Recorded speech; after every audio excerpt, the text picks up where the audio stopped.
Ilan ang anak mo, ma'am? Ha? Ilan ang anak mo? 5 po. 5? Ilang taon ka na? Mm. 49. 49? Magkakon tayo. Pero sa akin, Opo. isa ko, pero wala kami yung asawa ko. Nasa kanila yung anak ko. Sa kanila. Ilang beses kayo nag-asawa, sir? Sa kanila, ay sir, yung anak ko, 9 years old. Sa kanila ng asawa niya.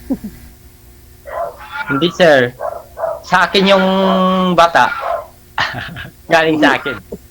Hindi, saan po ngayon yung bata? Kalilbog. Sir, ayaw nilang pahiram sa akin pero wala na kami yung nanay niya. Sinong nila?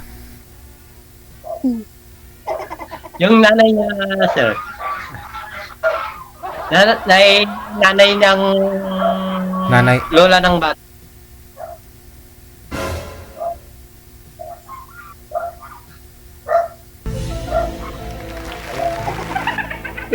Ilang taon na po kayo? 49. Ma'am. Ay,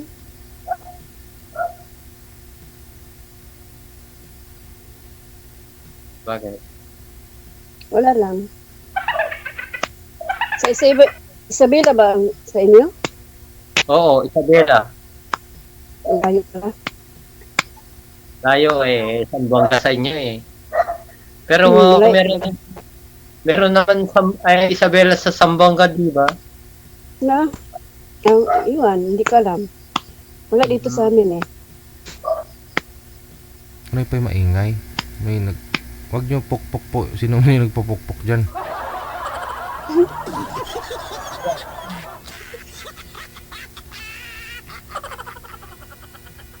Tanong pa kayo. May boyfriend ka na? Wala nga eh. Mali ba ako dito kung meron?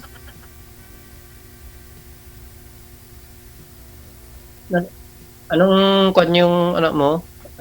Ilang taon na? Lahat na may asawa. Sa akin wala pa yung kanta Ilang taon na yung bunso? Wala, isa lang anak ko. Mhm. Anak namin sabi ko Hindi yung anak ko, hindi ako nag-anak Mhm. Kaya naghanap ko ng tapiro. Ang layo Yun kasi ang sa anak. inyo. Tignan mo. Yan. Yung anak. 9 years. There. Wag lang ipakita, sir. Mhm. Ang layo kasi sa inyo. Luzon ata, di ba? Bakit? Kahit Luzon. malayo kung tayong magkatagpo, di pwede na. Bagay. Nasa Pilipinas pa rin naman ah. Wala man sa China. Mao. Hindi ibang bansa na sir. Kung ibang bansa na hindi na pwede siguro magkatagpo. Pwede naman. Kung gustuhin, marami na mga nagkatuluyan dito na kahit nasa malayo, ibang bansa yung isa. Ma'am, hindi po kayo kita. Ma'am, wag ho ninyo isagad yung ulo kasi yung mata nyo hindi kita. Okay. Hindi po kayo pwedeng umatras, ma'am, kasi wala po kayong mata, ma'am. Wala na talaga sir eh. Nakasandal na ako dito eh. Ay. Kita kung maganda ni ma'am Sana all. Maganda. Nakita mo, sir? Hindi namin kasi klaro makita eh. Ako din sir. Hindi ko klaro nakasagat sa Bakit mo nasabing maganda? Sir? Hindi ko makita kung maganda o ano. Bakit naman ang lakas ng signal ko? Tayo kasi sa Buanga talaga Layo talaga. Pwede naman. Ano pong trabaho niyo? Wala, nag-aalaga ng baboy ka, tapos bukid, Mm. mga manok. Ano. Farmers pala. Oo. Bakit, ma'am? Wala lang. Tanong lang. Ganito ang kwan namin dito sa Isabela. Mm.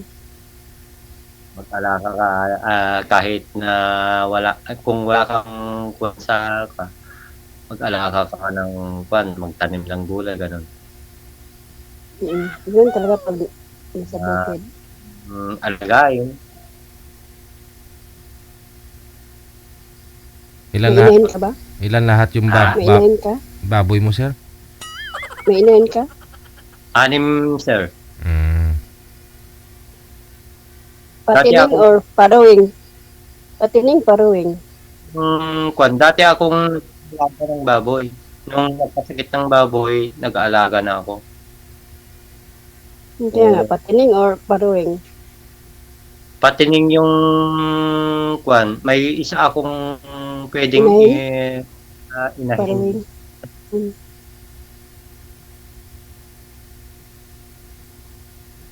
Kaya subukan ko na naman ulit. Baring may swerte. Ganun talaga. Pag okay lang naman yan, basta walang swine fever. Ano po kayo, ma'am? Separated na rin sa asawa o byuda na rin? Oo, mahigit 2 dekada na po, sir. Oo. Ilan po anak? 5 po. 5. Hindi malalaki na. May mga apo na rin po kayo. Meron na po. Hindi na po kayo nagkaroon ng boyfriend sa... Meron, pero hindi nag-work. Yan. Oh.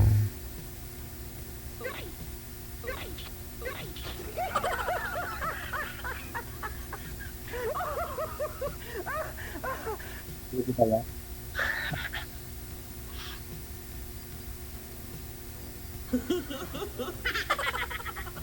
So ngayon, sinubukan niyo po ulit, ma'am. Tumali po kayo dito. Kung meron, may makita. Mm. Tuwaan lang naman dito. May makita ka talaga, hindi ka naman bulag eh. Nandiyan na ho, si sir. Anong klaseng lalaki ang hanap mo? Ay, wala, ano. Baka ho? Mabait, marespeto. Talaga. Ay, tanong mo kay sir, baka si Sir Rodi na yung hinahanap mo. Diyos ko, Rodi. Pangalan mo pa naman yung tatay ko, sir. Ano, sir? Rudy. Ano?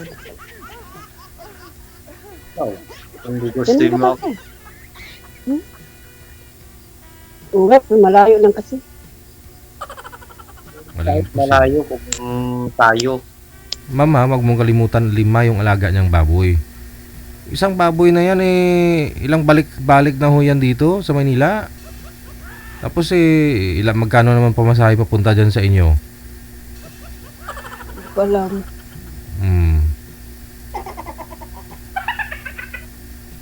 5 naman baboy ni sir eh.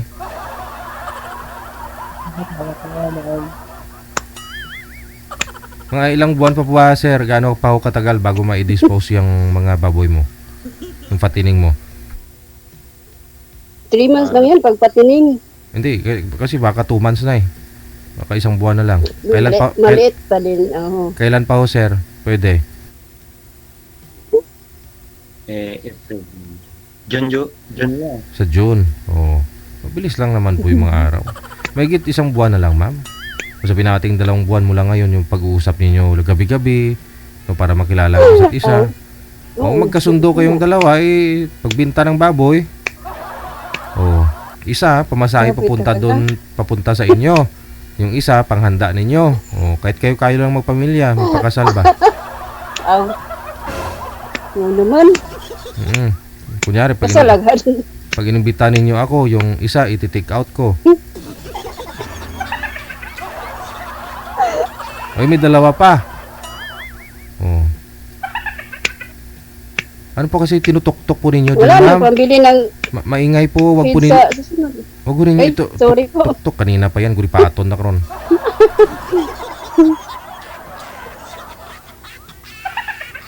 Kasal po ba kayo, ma'am, sa una niyo pong kinakasama? Oo po, opo. Yun lang.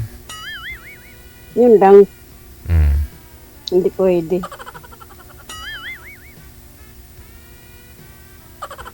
Ikaw, sir, kasal po ba kayo, sir, dati? Yung una, hindi.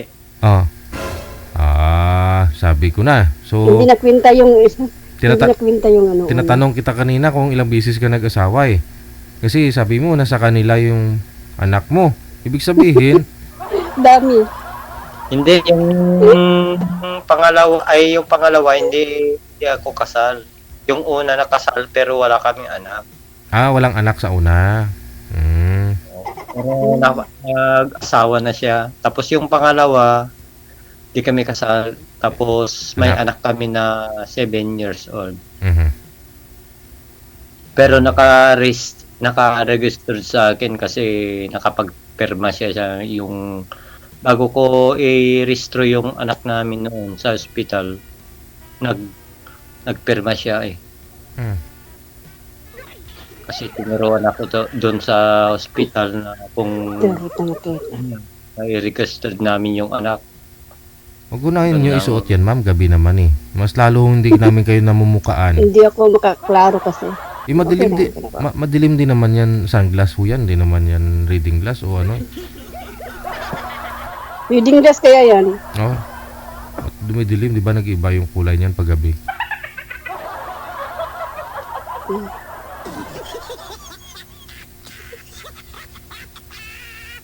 Nakatutok si ma'am eh. Kaya hindi ko makita masyado. Bakit? Huwag nyo isagad yung ulo, ma'am. Lakas ang signal ko, klaro naman. 2 dekada. Pero kailan po ba kayo naghiwalay ng huli niyong boyfriend, ma'am? Ano? Ano po? 5 years. 5 years ago na. Sintro ka naman sa kamera. Huwag na po kayo igalaw. Oo. Tagilid pa kasi. Paano kanya mamay ni sir? Oo. Diba? At saka yung mga viewers kasi natin, baka mamaya ayaw mo kay sir, ayaw ni sir sa'yo. Yung mga viewers kasi natin, marami pa dyan nagkakatuluyan eh. No? O diba? Mamaya imamayin ka nila. Kung makita mo yung comment nila, ipipiin mo ka o ipipiin mo. Kung kayo magkakatuluyan ng mga nasa comment. Yun po yun, no? Hindi lahat ng mga nag-uusap dito nagkakatuluyan. Minsan nakatuluyan nila yung nasa comment. Kaya dapat pakita mo yung beauty mo. Po.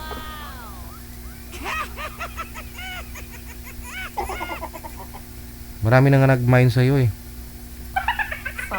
Hindi ko pa nabasa man. Mamaya, nga lang baka burahin na nila yung comment nila.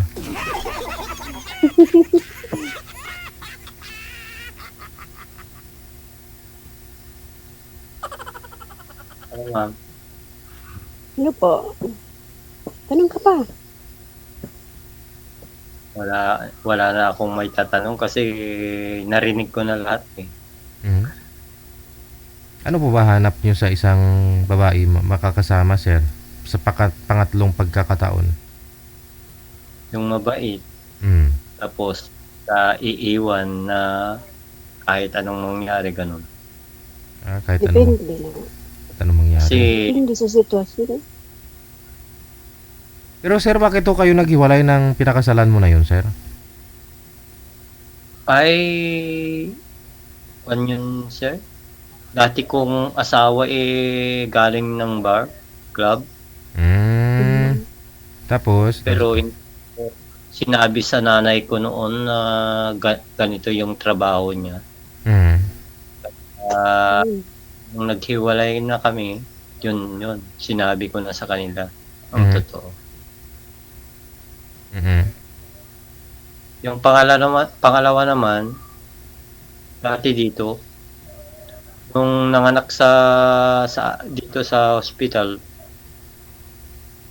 inuwi ko dito, 7 months yung bata, sabi niya pupunta sila sa nanay niya. Hindi na bumalik. Pinayagan ko naman. siya, talagang bumalik dito. Ay, gusto niya. Wala ko Doon kayong ako manira. wala akong busis sir, iangat niyo po yung cellphone. Ha? Iangat niyo po yung cellphone na mawala po yung busis mo.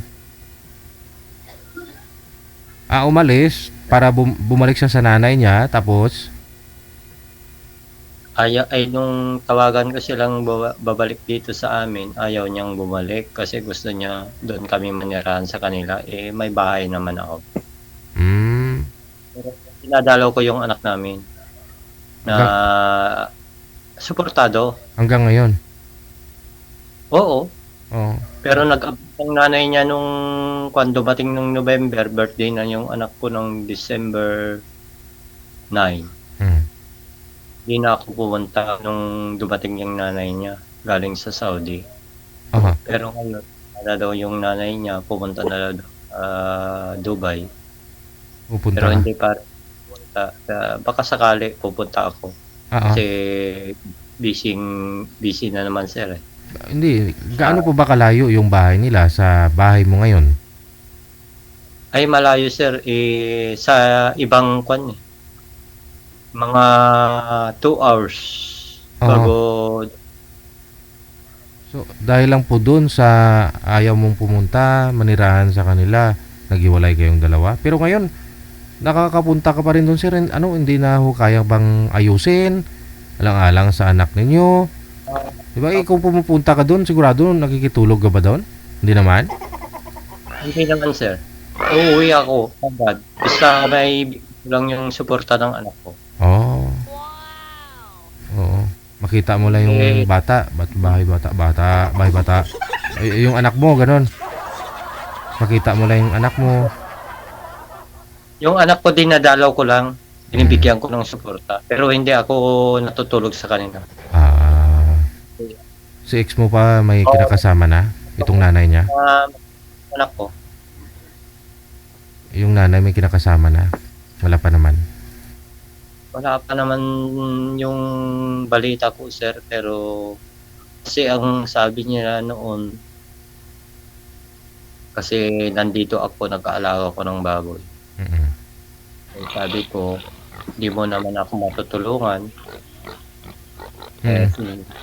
Sa kanila, yung bata na lang susuportahan ko. Yung ang sabi ko sa kanila.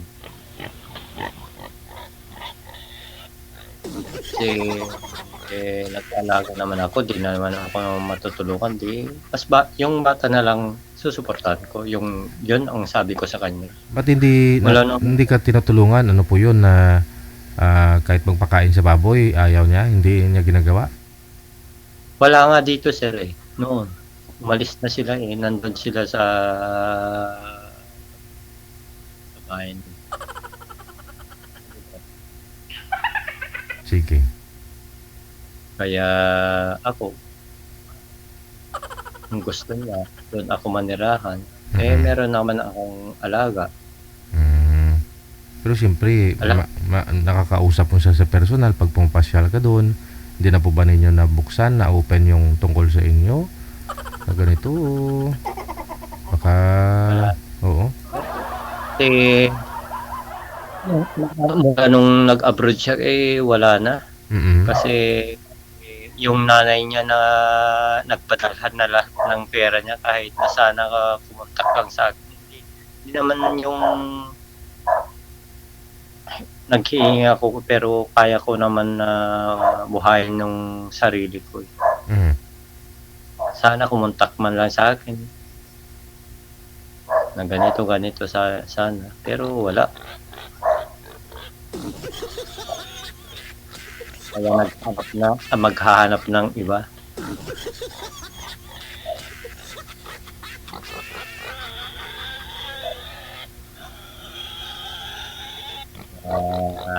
Mahirap mag-isa kasi.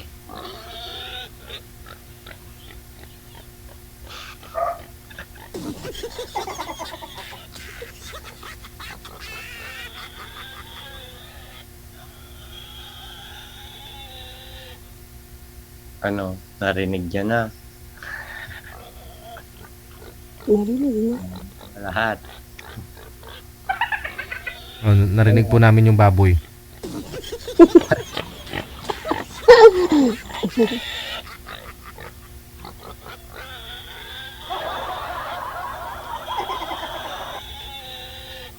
Maingay bang baboy?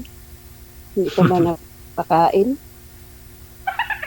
Hindi baboy yun eh, sir. Baboy ko yun dito, ma'am. Oh. Totoo. Dinala ko dito dinala ko sa studio ah. Kasi baka magutom sa bahay. Oo. Diyan ka lang. Mamaya. Kung madali. Mamaya. Nag-uusap ay. Usap po. Pagkatayin kita mamaya. Tumigil. Nagkatayo sir. Ayun, tumigil na. Wala na.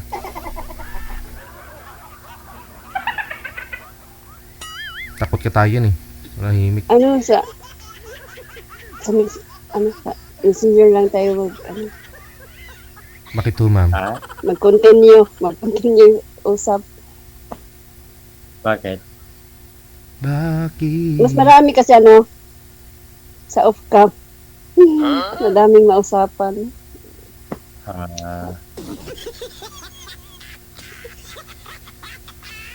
Okay na po, Sir DJ. Sure ka ba? Okay na po, sa messenger lang po tayo. Eh, Okay na. sureness? Oo nga. Walang sisihan ha. Gusto ko kasi dito kayo nag-uusap Ano, ha. naka-add na yata. Para alam ninyo na naka-live, para aware kayo na bawal magsinungaling ha, kasi naka-live. May add Ngayon. na lang ako sana. Ngayon, kung gusto nyong naka-private, alam po ninyo na kayo na lang dalawa. So, sipin nyo, first time nyo nagkita ngayon, nagkakilala. Pero nasa sa inyo po yan. Wala akong magawa. Kung Sa gusto nyo messenger talaga. nga lang para mas marami pag-usapan. Basta, kunyari pag may walang money involved ha, walang sisihan, wag ako balikan ha. Ay, no. Sige. Po. Messenger. Yung iba po kasi nahihiya, no? Pero payo ko, pag nahihiya kayo, wag na po kayo magpa-line up. Yung iba naman, ano ba, kinikilig sa kausap nila, ganun. Kaya nagmamadali, nahihiya, ganun. Yung iba naman, hindi nila type yung kausap. Kaya gusto nang i-off cam po sila. Sa tingin nyo, ano po kayang rason ba't nagmamadali si ma'am? Saan po kaya? Ano kayang rason? Nahiya siya kay boy kasi type niya? O hindi niya type si boy kaya nagmamadali?